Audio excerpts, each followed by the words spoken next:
Mes bien-aimés, je viens ce soir avec un message de Jésus. Il m'a dit de vous dire que rien d'impur ne verra le royaume des cieux. C'est un message que je trouve assez sérieux. C'est un message qui est vraiment sérieux. Rien d'impur, il a dit, ne montera au ciel. Le Seigneur, le ton que j'ai entendu aujourd'hui, il a l'air très triste, découragé. La raison pour laquelle il est découragé, c'est que les gens ont des oreilles, mais les gens n'entendent pas. Beaucoup de saints, ils aiment beaucoup Jésus, mais ils ne comprennent pas que le péché, c'est quelque chose qui salit le saint. Et qui fait que le saint ne peut pas être uni avec Dieu. Mais le péché, nous pouvons vaincre le péché, je m'excuse, pas par nos mérites, pas par nos œuvres, mais en nous soumettant à la volonté du Seigneur et en nous soumettant au Saint-Esprit. Le Seigneur peut te guérir. Le Saint-Esprit, par le Saint-Esprit, le Seigneur peut guérir non seulement tes maladies, mais il peut guérir aussi tes péchés. Tu sais, les péchés, c'est des habitudes que nous ne pouvons pas, qui sont orchestrées par des démons. Par exemple, il y a des esprits qui sont des esprits, par exemple, de sorcellerie. Et les démons de sorcellerie, ils opèrent la sorcellerie dans celui qui est un sorcier. Disons qu'il y a un esprit d'adultère ou de fornication. Le démon d'adultère et de fornication opère à travers celui qui a cet esprit. Et il m'a dit que dans l'église, les gens sont sales. Même les pasteurs, la plupart des pasteurs sont sales. Je vais donner le message tel qu'il est. C'est choquant. Et je n'attaque pas un pasteur en particulier, mais je vous dis, je vais délivrer le message. Parce que le jour où je vais mourir, si je ne rapture pas, je serai debout devant Dieu. Et je vais répondre à Christ sur ce que j'ai fait de ces messages. Parce qu'il m'a donné des messages. Il m'a dit que rien d'impur ne va rentrer au paradis. Et ce qu'il veut, il a dit qu'il faut qu'on se répue. Qu'il veut que l'Église, que les enfants de Dieu se répandent. C'est quoi le repentir? C'est de demander pardon. D'abord de reconnaître les péchés que nous faisons. Et après avoir reconnu les péchés que nous faisons, de demander à Jésus de nous pardonner. C'est ce qu'on appelle le repentir, c'est très important. Et de lui demander aussi le pouvoir d'arrêter de pécher. Le pouvoir supernaturel d'arrêter de pécher. Ça, c'est un pouvoir que l'Esprit Saint peut donner. Parce que l'Esprit Saint a des fruits. Comme un bananier porte des bananes, l'Esprit Saint a des fruits. Tu ne peux pas dire que tu as l'Esprit Saint parce que tu danses dans l'Esprit Saint, mais parce que tu parles dans les langues. Tu parles dans les langues célestes. Tu ne peux pas dire que tu as l'Esprit Saint seulement parce que tu rentres dans les trans à l'église. L'Esprit Saint, il se manifeste aussi dans ton comportement. Il y a des fruits. Des fruits comme la patience. Des fruits comme quelqu'un qui tolère, qui peut souffrir pendant longtemps, qui peut supporter des choses pendant longtemps. Il y a des fruits du self-control. Le self-control, c'est quoi? C'est quelqu'un qui peut se contrôler, qui peut résister à certaines choses. Tu vois, il y a des fruits, il y a des signes. Et ce que Jésus veut que le saint fasse, c'est se repentir, c'est tout. Tu te répands d'abord, tu demandes à Jésus, je suis un pécheur. C'est très important ça. Si tu te rappelles dans la Bible, il y avait un homme qui était un pharisien qui était très fier de lui. C'était dans un temple. Et le pharisien, lui, il se vantait, hey, moi je suis un homme de Dieu, moi je paye ma dîme, moi je ne mens pas, j'aime mon père et ma mère, je suis pas comme celui-là. Celui-là, je le connais, c'est un faux type, c'est un pécheur, c'est ceci, cela. Et pendant que lui se vantait d'être un homme bien, d'être un homme saint, comme il y en a beaucoup dans l'église, il y a des chrétiens hein, qui se prennent pour des saints, qui pensent qu'ils sont arrivés, qu'ils sont bien, qu'ils sont mieux que les autres. Et l'autre, qui était vraiment un pécheur, lui, il demandait à Jésus de le pardonner, qu'il est un pécheur, qu'il sait que lui, il a volé, il a fait ça, il a fait ça. Et il paraît que Jésus a été touché par celui qui confessait son péché et qui pleurait, qui était humilié, qui était simulé devant Dieu parce qu'il réalisait qu'il était pécheur. Et celui qui se vantait de tout ce qu'il faisait et qu'il était ça, il était ci, il était ça. Il y en a beaucoup comme ça. Moi, je suis un grand apôtre. Moi, je suis un évangéliste. Moi, je suis dans telle église, je prêche de par le monde. Ça ne veut rien dire. Si tu n'es pas obéissant au commandement de Dieu, ça ne veut rien dire. Hein? Que tu aies une soutane de prêtre, que tu sois quelqu'un qui a fini, qui a fait une grande école, et puis tu n'es pas obéissant. Est-ce que vous n'avez pas peur? Ça fait peur, ça. Et il y a beaucoup de chrétiens comme ça. Et puis, je vais vous dire quelque chose. Ce n'est pas le début de la course qui détermine le vainqueur. Je parle en parabole. Ça dit qu'avec la chrétienté, tu peux être une grande djandjou, une grande jantra, une grande prostituée. Et quelqu'un qui n'était pas bien du tout. Tu peux être un grand criminel, un grand menteur, un grand voleur.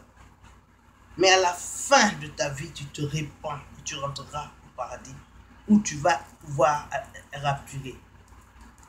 Mais tu peux être quelqu'un qui est un grand saint et qui finit quelque part, par exemple, un pasteur, je donne un exemple, qui finit par coucher avec certaines femmes dans l'église qui sont mariées d'ailleurs, ou bien avec des petites filles. Tu es quelqu'un qui a un vice et tu es dans la fornication, tu es tombé dans le vice, ou bien tu es un pasteur qui est tombé dans le péché de la pornographie, par exemple, tu es addicté à ça. Et tu es quelqu'un qui a beaucoup de vices, quoi. Tu es là-bas, tu sors avec les femmes, tu as les yeux baladeurs, pourtant tu es marié. Mais si tu ne te réponds pas, même dans tout ton état de pasteur, tu peux aller en enfer. Alors que quelqu'un qui vient de devenir pasteur, qui vient de devenir chrétien, et qui est très très mauvais, il peut se repentir et aller au paradis.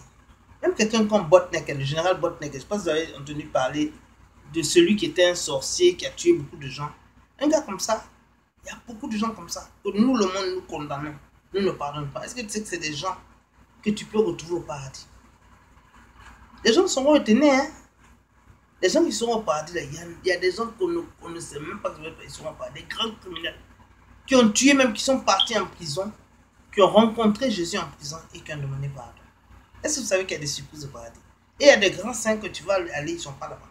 Mais ils n'ont pas rappelé parce que c'est des gens qui étaient, comme on appelle ça, trop légalistes, qui étaient très fiers d'être parfaits et qui n'ont pas eu le temps de se repentir. Faites attention. Ce que vous devez faire, c'est simple. Jésus l'a dit d'ailleurs dans sa parole. Il a dit, si mes enfants que j'appelle par mon nom se répandent et s'agenouillent, s'humilient devant moi et prient, je vais leur pardonner et je vais guérir leur terre. C'est profond. Hein? Guérir, ça dit que ce n'est pas seulement toi que tu vas guérir. Tu sais que quand Dieu te maudit, là, même ta terre est contre toi. Il y a des choses qui viennent contre toi. Parce que la malédiction, ça amène.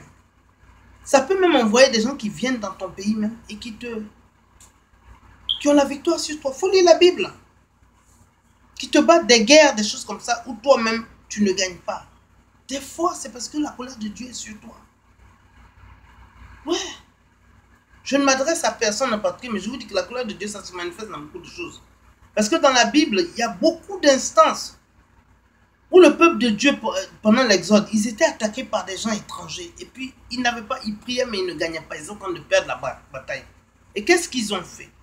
Ils ont demandé. Ils ont envoyé le prophète pour aller jeûner et prier, demander à Dieu, mais pourquoi ces gens-là, on n'a pas la victoire sur eux? Et Dieu leur a dit, il y a tel péché qui n'a pas été commis, il y a telle chose. Vous avez profané mes temples. Vous avez fait des choses qui sont une abomination et vous n'avez jamais demandé pardon. Vous savez que le pardon, là, si ce n'est pas demandé, la saleté, là, ça reste. Même le sang qu'on verse quand les gens tuent beaucoup dans une ville, la ville est sale. C'est-à-dire qu'il y a une saleté spirituelle qui est sur un pays. C'est pour ça que des fois, quand tu vas dans certains quartiers, tu vas un petit peu sentir la mort. Tu sens la mort. Il y a des coins où tu vas, tu as peur. Tu sens qu'on a beaucoup tué là-bas. Parce que le sang, ça salit la terre. Ça, c'est la Bible qui le dit, c'est pas moi qui le dis. Donc, ça veut dire que quand on se répand, il y a une puissance. Dieu peut venir guérir la terre, purifier la terre, nettoyer la terre. Mais le problème avec beaucoup de chrétiens, eux, ils ne savent pas qu'il y a un côté, il faut se répandre. Il y a des gens comme ça même. Ils te font du mal, ils te poignardent, ils reviennent, ils ne demandent pas pardon. Ils viennent avec un sourire. Toi, tu dois comprendre qu'ils se répandent. Alors, tu dis, ah, il est venu avec un sourire, il m'a amené à checker poisson. Donc, je comprends qu'il se répandait. Mais la personne ne va jamais venir pour dire, tu sais, j'ai fait ça, c'est pas bon. Pardonne-moi. Il faut se répandre. Avec Dieu, Dieu, c'est très important que nous demandions pardon.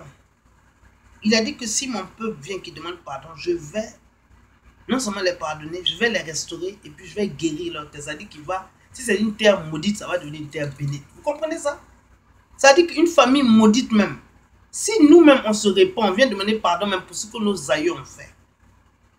Hein? Moi je sors d'une famille royale au Sénégal, les Diouf. Et les rois du Sénégal, ils étaient très sanguinaires, tous les rois d'Afrique même. Des fois même ils buvaient du sang, je ne sais pas ce que les rois là faisaient pour rester au pouvoir. Mais moi, je suis venu demander pardon à Dieu pour tout ce que mes aïeux ont fait, pour tout ce que mes ancêtres ont fait, et les choses que mes parents ont fait sans que je sache, et moi-même ce que j'ai fait. Pour qu'il me pardonne, pour qu'il me purifie, pour qu'il me restaure. C'est très important. Il dit, si mon peuple, que j'appelle par mon nom, se répand, s'humilie, et me demande pardon, je vais guérir leur terre. Ceux qui ont des oreilles n'ont qu'à entendre ça. Hein? Est-ce que vous savez que c'est pour ça qu'il y a des gens dans l'église qui sont très malades? Même pour la communion, là, quand tu prends ça et que tu ne te réponds pas, est-ce que tu sais que tu peux tomber gravement malade?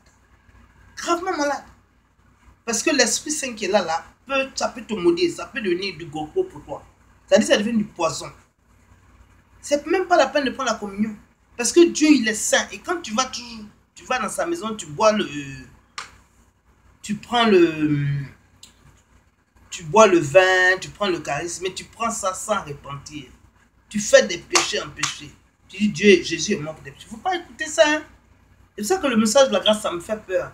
Parce que beaucoup de pasteurs prêchent ça. Mais je n'entends pas le mot. Ils ne disent pas à la congrégation, vous devez vous repentir. Et le repentir, c'est de la clé.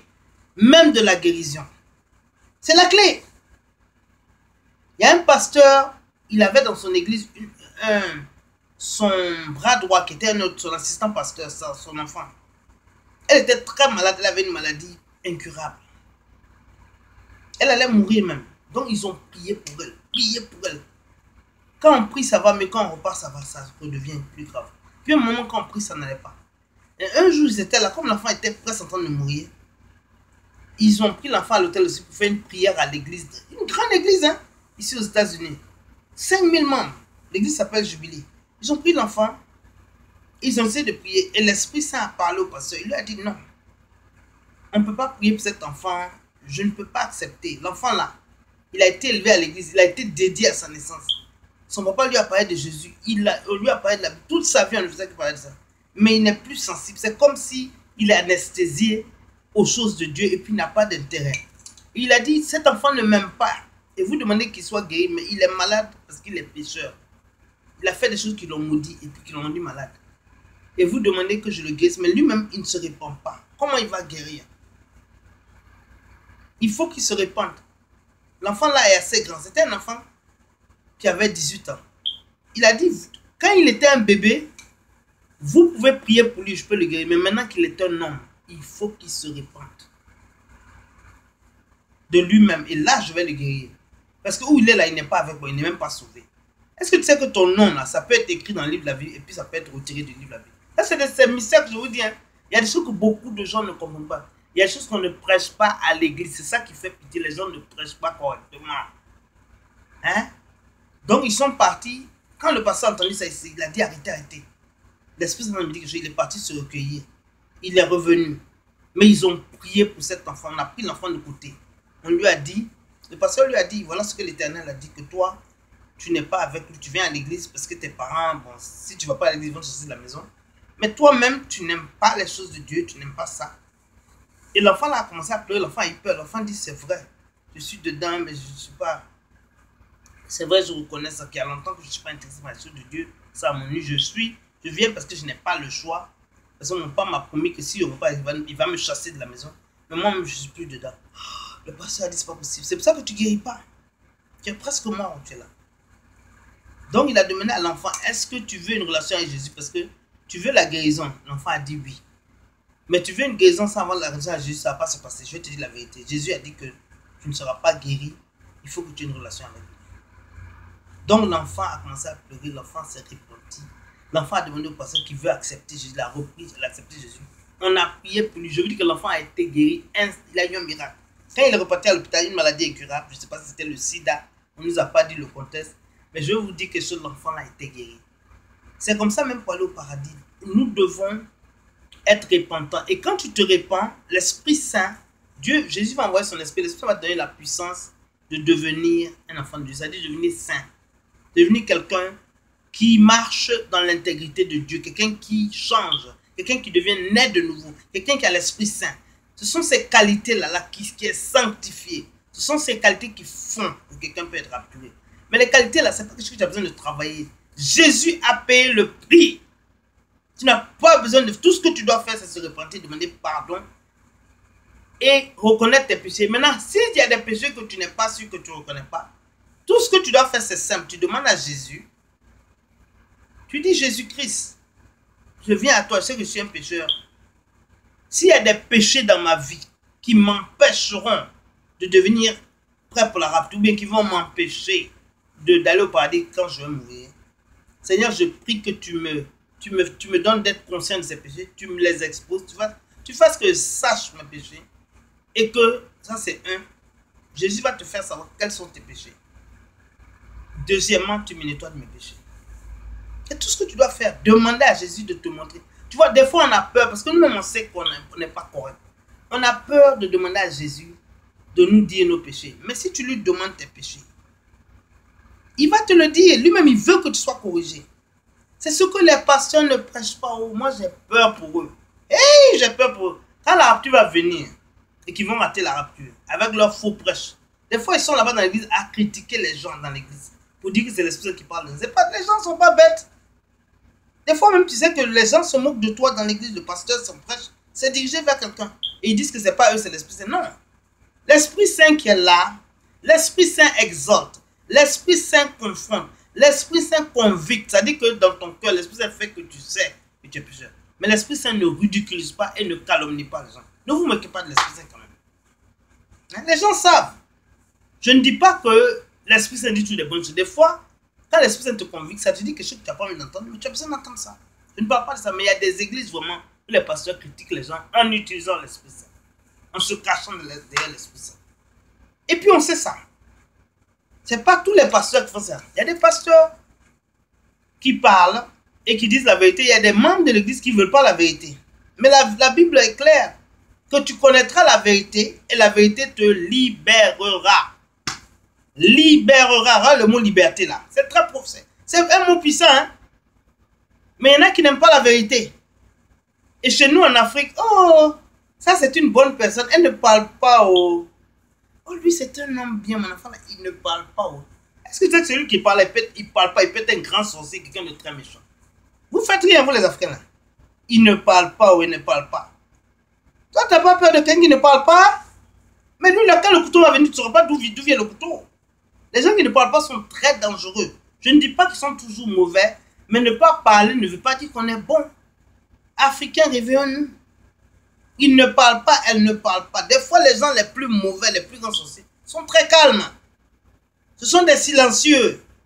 Il n'y a rien de plus mortel qu'un revolver silencieux. C'est-à-dire que, pauvre, tu es mort. Personne n'a entendu, toi, tu es mort là-bas. Tu saignes ta dernière, tes 5 litres de sang, tu es en train de mourir, personne ne t'entend parce que c'est un silencieux. Toi, vous croyez que les gens qui ne parlent pas là ne sont pas dangereux? Il y en a qui sont très bons, qui sont timides, qui ne parlent pas. Mais il y a beaucoup de gens qui parlent pas, qui sont très mauvais. Même quelqu'un ne parle pas, il faut l'analyser. Moi, je préfère quelqu'un qui parle. Parce que je sais où le bas blesse, je sais ce qui va, je sais ce qui ne va pas. En tout cas, ce que je vais vous dire ce soir, essayez de vous repentir. Parce que sans repentir, là, si tu es malade, tu sais qu'il y a quelque chose qui ne va pas, même tu as le sida, mais tu as peur d'avoir une maladie incurable, il faut te repentir. Que Jésus guérisse, que Jésus te guérisse et te restaure. Hein? Te libère, t'enlève les malédictions. Il faut te repentir, c'est important. Ça purifie. C'est un bain, ça. Après que tu te repens maintenant, tu demandes à Jésus que s'il y a un péché que je n'ai pas confessé, que j'ai fait, donne-moi de savoir mon péché. Convict-moi, donne-moi de connaître tous mes péchés. Tout ce qui bloque, enlève. Donc, mon frère, ma soeur, je vais prier avec vous maintenant. On va prier le Seigneur ensemble. Même moi, j'ai besoin de cette prière. Parce que moi, je n'ai pas envie de rater la rapture, ni de mourir, aller en enfer. L'enfer, ce n'est pas une bonne place d'air. Et tu n'as pas besoin de mourir, d'arriver là-bas, avant de réaliser que c'est une mauvaise place. Donc, je viens avant, on va prier maintenant. Mes bien-aimés, prions fermement les yeux. Seigneur Jésus, nous venons à toi. Je viens te demander pardon. Je te demande pardon que je suis un pécheur, je suis un pauvre pécheur. Seigneur, pardonne-moi, pardonne à ma frère, à ma soeur, nous sommes tous des pécheurs. Nos péchés que nous connaissons, que nous avons confessés. Et pour les péchés dont nous ne sommes pas conscients, Seigneur, donne-nous d'être conscients de nos péchés. Expose nos péchés, pas aux autres, mais à nous-mêmes, afin que nous sachions ce qui peut nous empêcher d'aller au ciel, ce qui peut nous empêcher de rapturer, ce qui peut nous empêcher quand on meurt d'aller au paradis. Je te remercie, Seigneur Jésus, pour ma soeur et mon frère qui écoutent, qui ont des oreilles. Et que tu leur pardonnes et que tu me pardonnes aussi. Je te remercie que s'il y a un péché que moi et mon frère et ma soeur qui sont en train d'écouter, dont nous ne sommes pas conscients, un péché que nous ne savons pas, mais qui peut nous séparer de l'éternité. Parce que tu as dit que nul, rien d'impur ne rentrera au paradis. Seigneur, je te remercie que tu vas toucher mon frère, toucher ma soeur. Exposer ce qui n'est pas bien, me toucher moi aussi, parce que je ne suis pas mieux que. Je te remercie que moi et mes frères et mes soeurs qui sont en train d'écouter mon sermon, nous serons prêts pour la rapture et nous serons des gens quand on va mourir, nous allons aller au ciel, que nous avons lavé notre péché dans ta robe et que nous serons conscients de nos péchés, que nous allons nous repentir et que nous allons te demander la puissance, la grâce de pouvoir dominer le péché, de pouvoir devenir sanctifié, car tu es Jéhovah Mekadesh, celui qui nous sanctifie. Tu es Jéhovah Sidkanu, notre droiture. C'est toi qui fais que nous sommes victorieux, vainqueurs sur le péché.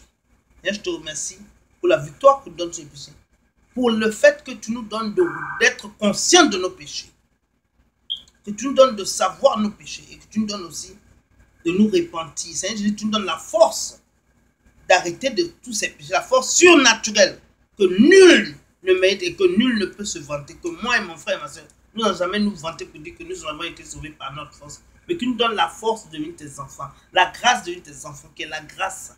C'est ça la vraie grâce. Je te remercie, Seigneur Jésus, pour le pouvoir que tu nous donnes de devenir sanctifié, d'arrêter de pécher, et que tu nous donnes aussi la conscience de nos péchés. Quand on fait quelque chose qui est mauvais, que notre conscience soit très ravivée.